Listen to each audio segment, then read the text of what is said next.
Hey everyone, this is Steve with another episode of Keep 'em Rollin'. This is day 5 of the Keep 'em Rollin' marathon. I hope all of you out there are staying sane and staying safe. I know I've been going a little bit stir crazy myself. I was able to get out of the house today, which was absolutely fantastic. Do a little yard work. I went for a walk, so the weather was actually cooperating today. Temperatures up in kind of the mid-50s, so you can feel spring is almost here up in the Michigan area, if you will. Now, for those of you who are new subscribers and new viewers, welcome. For those of you who are my regular viewers and followers, etc., welcome back. I look forward to interacting with all of you. And just so you know, I have read all of the comments. I have not responded yet, and I do apologize. They're kind of all racked and stacked right now, but I'll be looking to do that probably tomorrow, going in and just kind of answering all those comments. So if I haven't answered your comment or replied to you, don't feel like I'm ignoring you or anything personal like that. I just haven't gotten around to it, to be quite honest. It's amazing how fast the day will go. I've got lots of little projects I'm trying to kind of tackle here while I'm cooped up at home.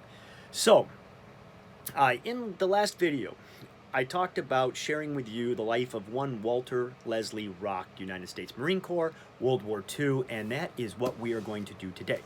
We are going to talk about the life of Walter Leslie Rock. Now, just for some background information here, Mr. Rock was a first lieutenant.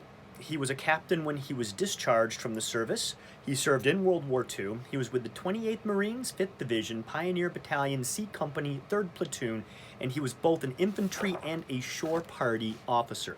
He did an amazing amount of things during his time in the military. And to have his story here, and this is kind of a funny thing because I was talking to him and his wife, and they were a fantastic couple. And I was having the discussion about his time in the military, and I was talking to her about her experiences. And I said, you know, you really should write this stuff down. And she looked at him and she goes, I know. See, I told you you should write this stuff down. And it was one of those moments where I thought, uh-oh, and he just rolled his eyes. He's like, oh, geez, okay. And he looked at me and he's like, thanks a lot. And, you know, this wasn't anything that he was embarrassed about it. It's just that World War II generation of, I don't want to seem like I'm bragging, okay? But she sat down, she typed it, he dictated it, and I was able to get a copy. I also sat down with him and did a couple of oral history interviews, which were just outstanding, where I was able to, you know, record, well, his voice, which I do dearly miss because unfortunately he has passed away. But, you know, and that's the thing right now, it's just kind of killing me personally, is a lot of my friends were World War II veterans, and it's hard to imagine that they're all in their 90s or hundreds. And I have lost just an enormous amount of friends over the last probably 3-4 years that, you know, it's just, I miss these guys, you know, and Mr. Rock was one of those guys. Now, how did I meet Mr. Rock? Well, that is a really funny story, and I'm going to try and give you the Cliff Note version of that. But basically what happened is next door to where I work is our senior center, okay?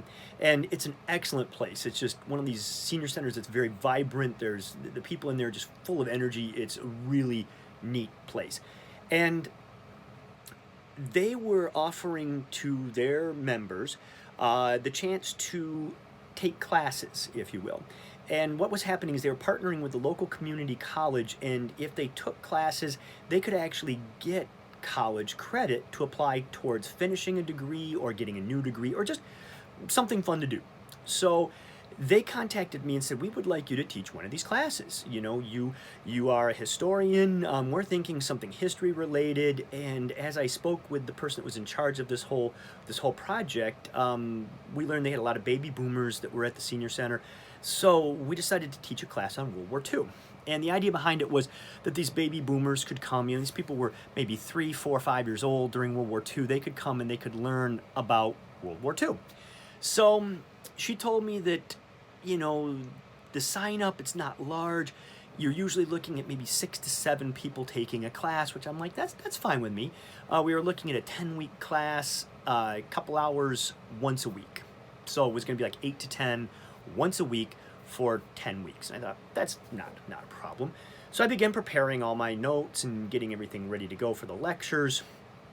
And she calls me up about a week before and she goes, "You're not going to believe it, but we have 17 people signed up." She goes, "Your class has hit a chord. People are just," she goes, "We're going to have to do a waiting list." And I was like, holy cow, that's really cool. I like that. So I get there for my first day and I walk in and I look at the class and there just something wasn't right. These were not baby boomers. They looked older. And my first question that morning was, "How many of you served in World War II?" And literally every hand went up. Both men and women, they all served. My heart dropped. I'm thinking, I'm going to be lecturing people who lived this, okay? I'm just like, oh my goodness. And I take my lectures very, very seriously. So I thought, pressure's really on me now. And you know what? These people turned out to be the best people I've ever worked with. I struck up so many friendships in this class. And I had some interesting people. I had Army, Navy, Air Force, Marines. I had a lot of women represented, both home front and military. I had a Filipino guerrilla in my class. And let me tell you something. He was an amazing man and just lost his mind when we got to the fall of the Philippines. He saw some bad stuff, and he to this day does not hold the Japanese military in any sort of high regards at all because of what he witnessed, and from his perspective, rightly so. So in the class was Mr. Rock. Mr. Rock was a very quiet man, very pleasant man. And I don't mean quiet in the sense of shy quiet. I mean quiet in the sense of just kind of reserve. I speak, and when I speak, I choose my words very carefully and so forth and so on. We get to island hopping, and I spend about 35, 40 minutes on Iwo Jima. And after the class, he comes up to me and he says, "I need to talk to you." And he does it in this I need to talk to you. "Where did you learn your facts on Iwo Jima?" And I'm like, "Okay." And he goes, "Just to let you know, I was on the invasion of Iwo Jima, and I fought on Iwo Jima." And I thought, oh no, this is where I finally, I have failed. I have failed. I was waiting for him just to lambaste me, and instead he puts his hand on my shoulder and he says, "You talked about things that I have heard no one else talk about, but I've experienced." He goes, "I've read books on Iwo Jima that didn't talk about what you lectured us on, and that's the stuff that I experienced." He goes, "Good job. You know your stuff."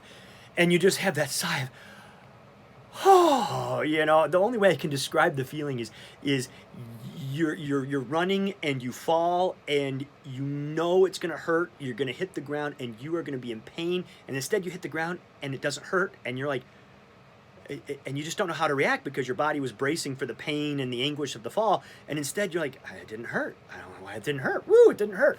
That's what I felt like, is just, oh, this is going to be bad. And then it was like, wow, okay.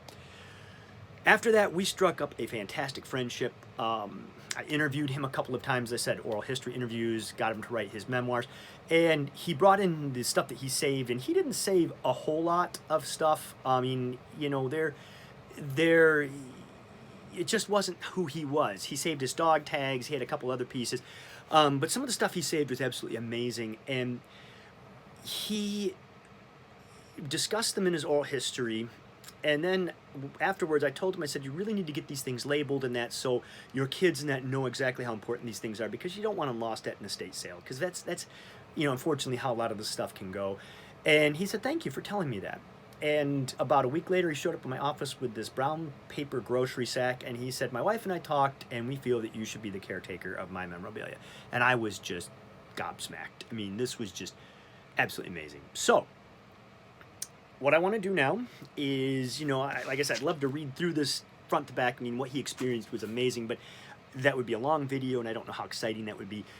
I'm going to read a couple parts in here, and I do want to show you now the stuff that he did leave me and or give to me, and we'll go from there.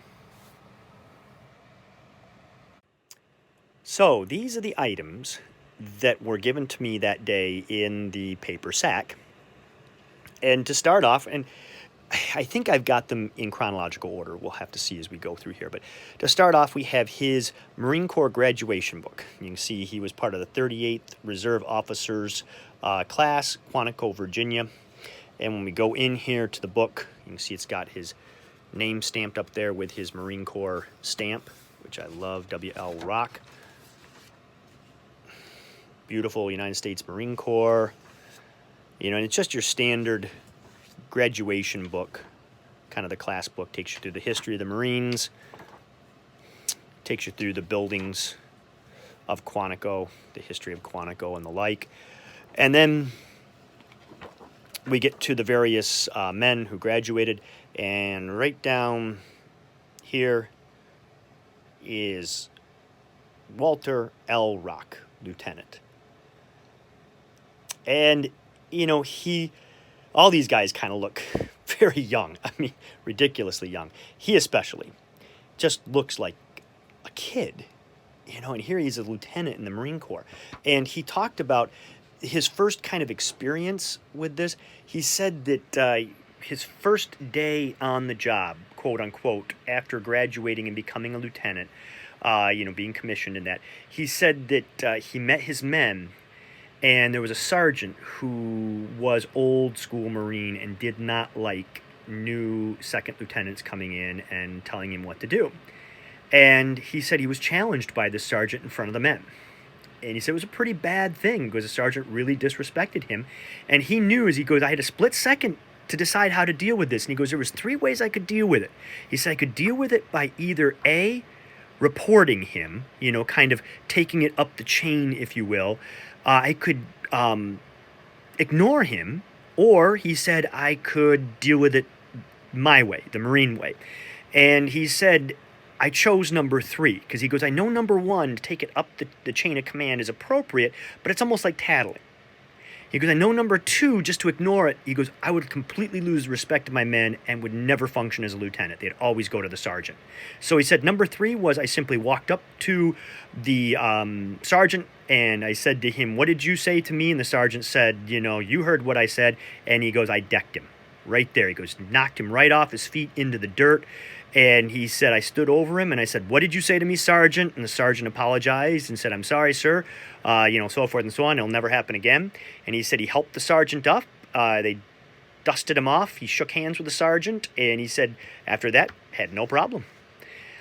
He knew that was kind of the way of dealing with that situation. And he said months later, the sergeant took him aside and said, you know, when you did that, I knew right away you'd be a good Marine. You know, that you didn't run crying off to the higher-ups and you didn't ignore me. He goes, you dealt with it. And he goes, I respect that. And he said him and his sergeant just became fast friends. So love that story. You know, that's the old school Marines right there. Now, a couple other pieces.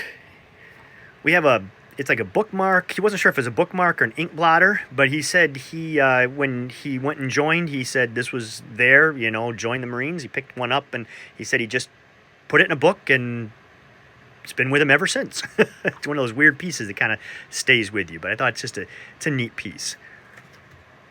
Next, we have this little kind of religious pamphlet, Immaculate Protectors. On the back, prayer for our forces. There we go. And he said that was something that was given to him by a member of his church, and he just kept it all these years. Now, when he set out for Iwo Jima, he talked about how their first stop was Hawaii. And they did a little bit of time in Hawaii before then heading on. He goes, the task force was being consolidated and so forth. And he shared an interesting story because he had a bill that he picked up that has Hawaii on it. It's one of these ones that's got the, you know, and he thought that was just really a neat thing, kind of showed that he was there. But he stated, and this is a story I wonder if any of you heard, and please share if you have. He said that when they were getting ready to ship out, he said there were young Japanese newsboys on the pier, and he said we had no idea where we were going, and he said they were selling newspapers and asking us where we were going, and we're like, we don't know where we're going. And he said they asked who they were, and he said, well, we can't tell you. And he said these kids were like, well, yes, you're the 5th Marine Division. You're going to Iwo Jima. And he's like, how did they know that? You know, he goes, they found out later, and they're like, how did these kids know that we were going to Iwo Jima? Well, I took his story, and I'm like, that's an interesting little tidbit. But then I interviewed another veteran who was Navy, who was not, on this particular ship. He was on a different ship. He also was going to Iwo Jima, and he related the same exact story, that when they were shipping out, these little newsboys on the piers were like, oh, you're going to Iwo Jima. Yeah, we know you're going to Iwo Jima. And he goes, we didn't know. And I want to know if any of you in your experiences with Marines or Navy have ever heard that. Because I thought, one person, yeah, it's kind of a neat story. 2 people, that's more than a story. That's something I should probably look into, and I just, never had the time. So now, other items. He said this was a little book that he carried with him literally the entire time that he was on Iwo. He goes, it was in the breast pocket of his coat. He's got up here his name, Lieutenant W.L. Rock, Company C, 2nd Pioneer Battalion. He goes, just a little hand. He goes, they literally handed these out as they were getting ready. He goes, it was aboard ship, and he goes, they'd go down and hand out these different things. And he goes, this was one of those that they handed out to and he goes, I just put it in my pocket. So this little booklet was actually on Iwo Jima during the entire, well, not the entire engagement, for a good chunk of the engagement of Iwo Jima. It's amazing to me. I'm going to say that a lot. It's amazing to me. I don't know why that's my catchphrase, I guess. This was one that he said, he goes, basically stayed in the bag, thou shalt not hints to newly commissioned officers, Marine Corps, schools. And he said he looked through it, but it wasn't that important to him versus this right here. He goes, this was very important. And then he said this was also very important. The Japanese phrase book, he said he also carried this on Iwo. We have a couple post-Iwo items. Actually, you know what? Well, I don't want to goof things up here, but we have a couple post-Iwo. After Iwo Jima, they were rest and recuperated, re-equipped, and were part of the invasion force for Japan. So they prepped for the invasion of Japan, which of course did not happen because of Hiroshima and Nagasaki, the atomic bombs.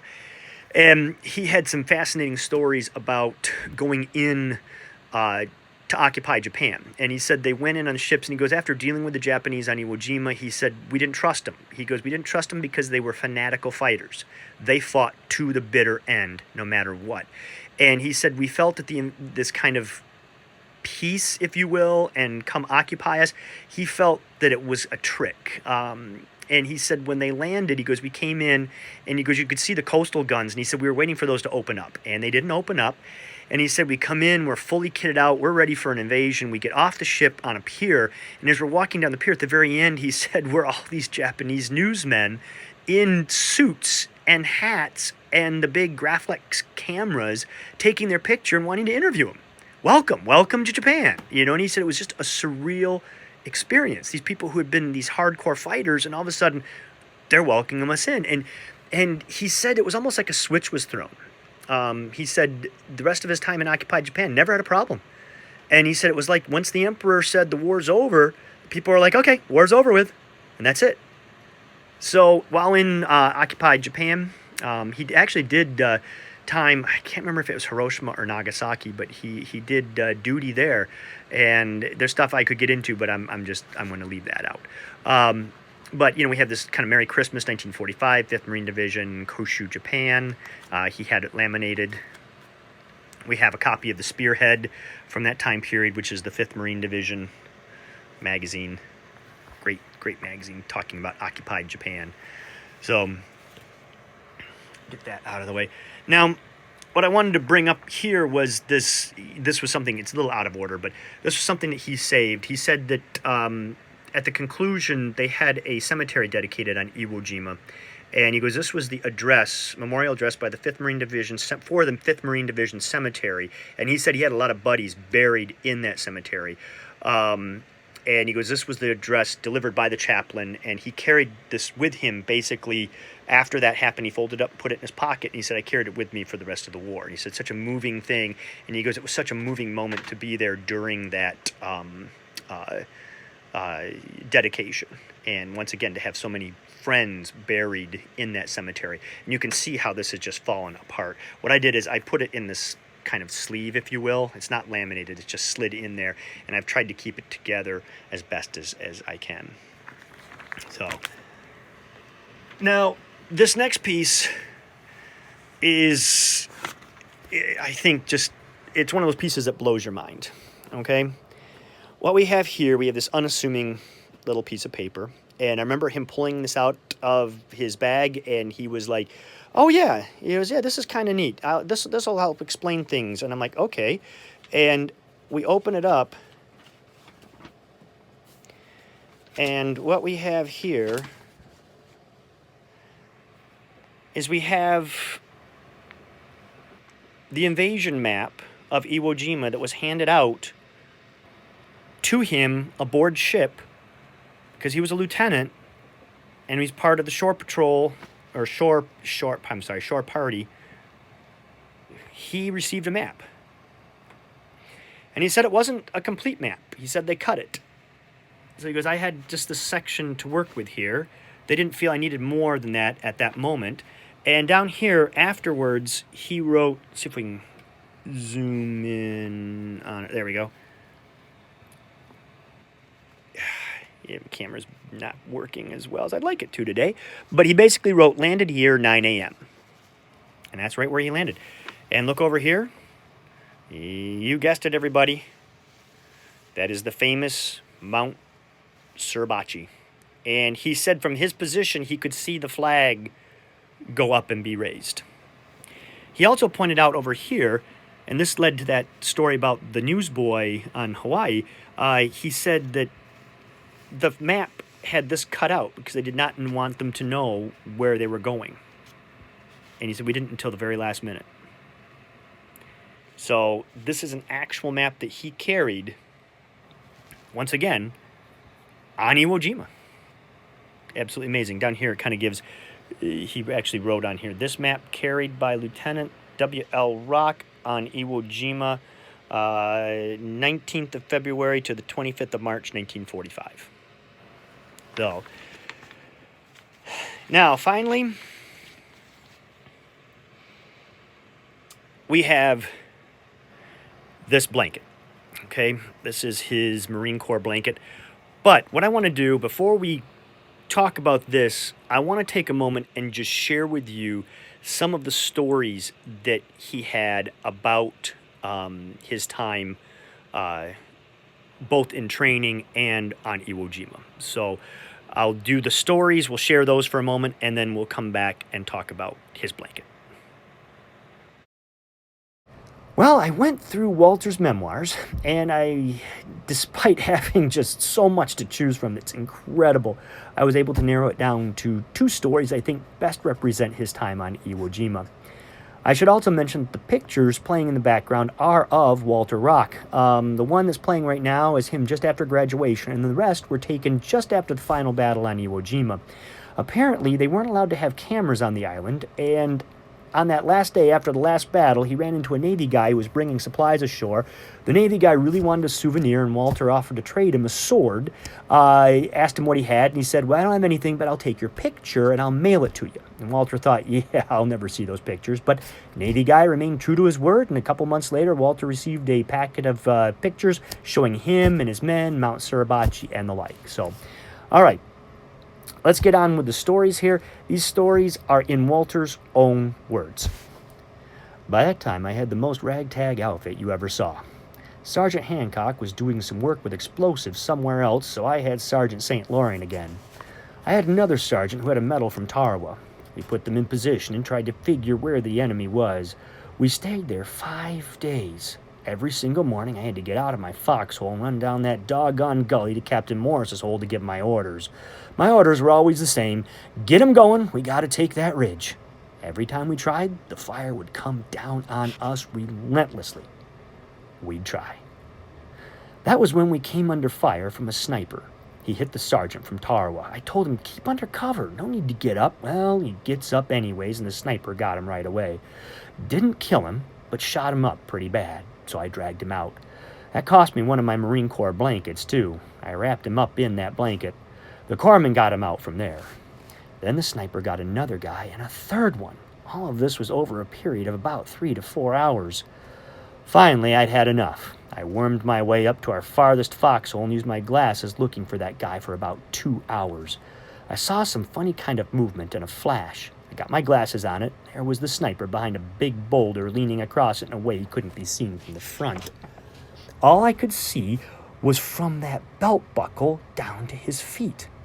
I had an M1 that I'd taken from a body since the carbine that's issued to officers isn't a very good weapon. In fact, it was one of the first thing officers threw away as soon as they hit the beach and took an M1 from one of the downed men. All the men were issued M1s, 30 caliber.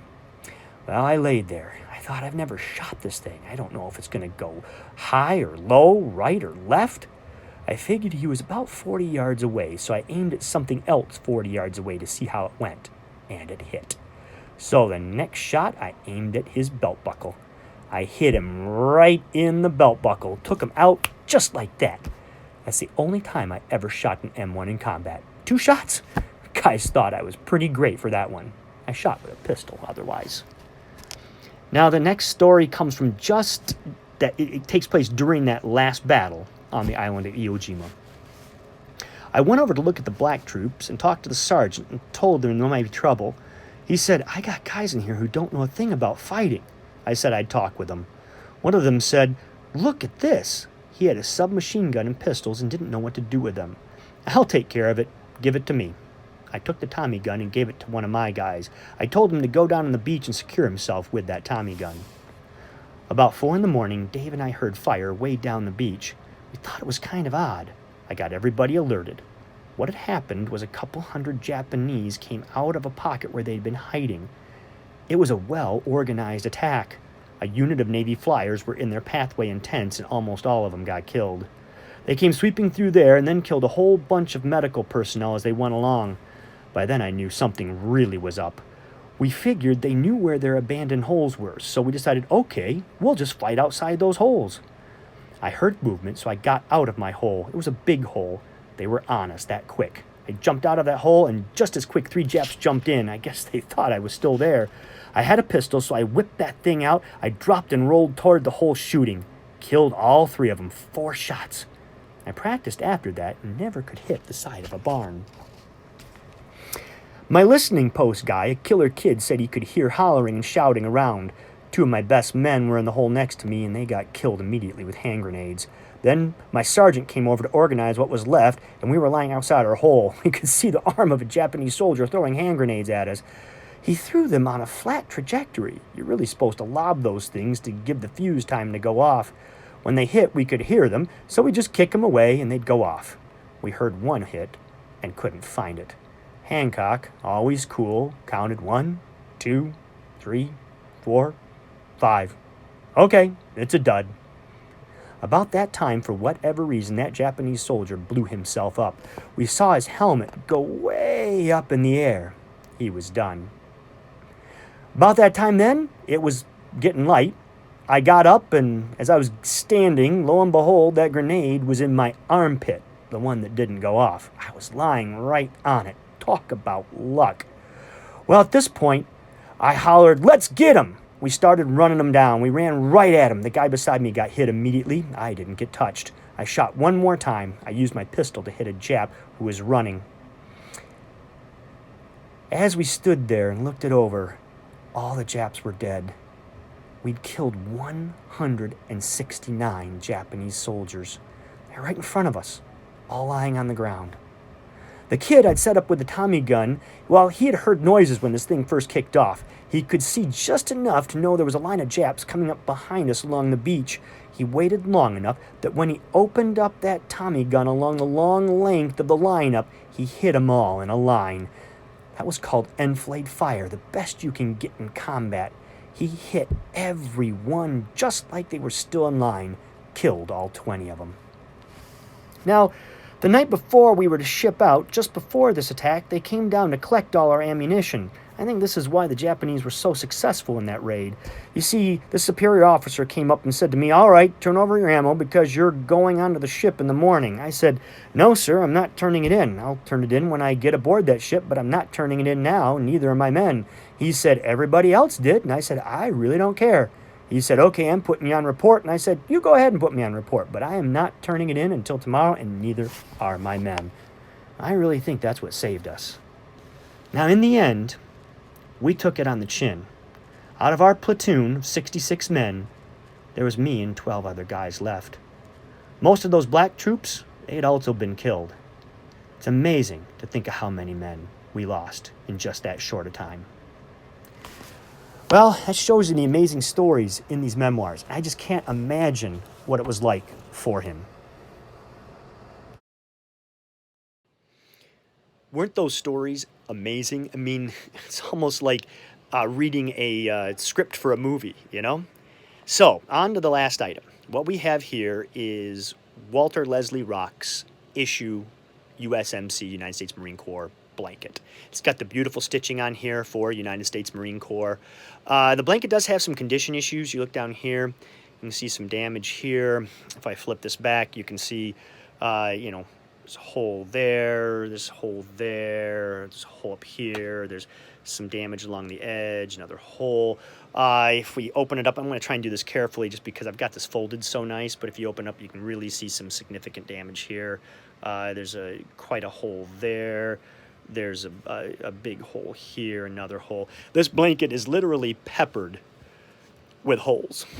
And, for us collectors, if you saw this in an antique store with all those holes in it, you'd probably walk on by.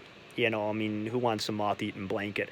I know that a family getting ready for an estate sale would probably unfold this and say, "Look at how damaged this is. This just needs to be thrown into the trash." Or it might get cut up and used as oil rags, or maybe put out in the garage and, used to cover up the lawnmower during the wintertime or what have you. But let me share something with all of you. This right here, this blanket, falls in the top 3 items in my collection. If I had to pick right now 3 things to take out of my war room, and those are the only 3 things I could have, period, this would be one of them. I would take this blanket over my M1 Garand. I would take this blanket over my 03A3. I know some of you are like, "What in the world? Why in the heck would you do that?" Well, here's why. Remember that story that I just read to you a few minutes ago about the experiences on Iwo Jima where he was in the foxhole and the hand grenade came in and blew up next to his pack, and then he rolled out of the foxhole, and then the Japanese jumped in and he shot them all? Well, when he gave me this blanket, he gave me this letter. This is written in his own hand, and this sheds a little more light on that action. Let me read this to you. This blanket issued to me 1943. It is GI issue, and originally I had 2. One I used to cover my sergeant hit by a sniper. That was that story that I read to you about the whole, taking on the sniper. He survived, the sniper did not. I shot him after a long stalk. On 24 March 1945, the following action took place. 169 Japanese tried to overrun my platoon. I was in a large foxhole as 3 advanced on me. They threw a grenade that hit my blanket roll on edge of the foxhole. It took the full blast. The Japs jumped into the hole as I rolled out the other side. Using a pistol, I rolled back on them and shot all 3 dead. The blanket saved me. Action took place on island of Iwo Jima. Walter L. Rock, Captain 031, USMC. The line right down here, the blanket saved me.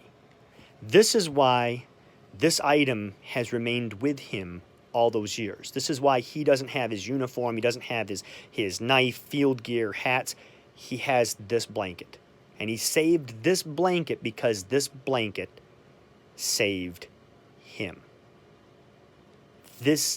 When he told me this, to hold this, ladies and gentlemen, this item was on Iwo Jima. This was carried by him during the entire time that he was on Iwo Jima.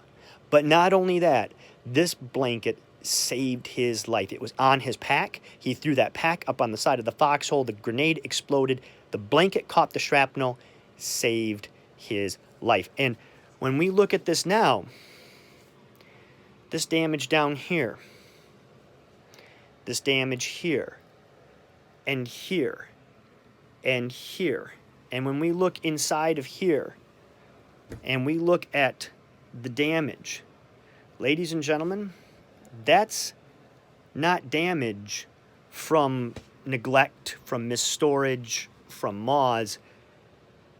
That's from Japanese shrapnel. That is from a hand grenade exploding and peppering this blanket. And in fact, he told me when he gave me the blanket that later on, when he took the blanket off the pack, the shrapnel fell out. He goes, it was actually tinking as he took the blanket and shook the shrapnel out of it. It had saved his life. And I cannot tell you, now you know why this is in the top 3 of the things I would take with me. I cannot express to you how humbling it is to have somebody hand you something like this in a paper sack and say, I want you to be in charge of this for me. I trust you to share this, to share my story. And that's what I'm doing with this, with you, all of you today. You know, this is nothing to brag about. This is nothing to, you know, for me to pat myself on the back. This is nothing for me to say, ha, look at what I've got compared to what you have. Quite the contrary. My goal with all of this is to show you that these stories are out there. And my goal for this is to share his story with all of you, so Walter L. Rock's story can continue to inspire people. And the neat thing about this guy, to conclude this, was the fact that he came back. He went on to be a teacher. He was quite a successful, well-liked teacher. He lived a full life after this. And these guys are just, it's absolutely amazing to me. So, day 5 of the Keep 'em Rolling Marathon. I hope you all enjoyed this video, and I will move forward tomorrow with day 6. This is Steve, and I just don't know what else to say. You know, I'm even knowing this story, I still, it leaves me speechless. So I will just leave it at that. This is Steve, reminding all of you to keep 'em rolling.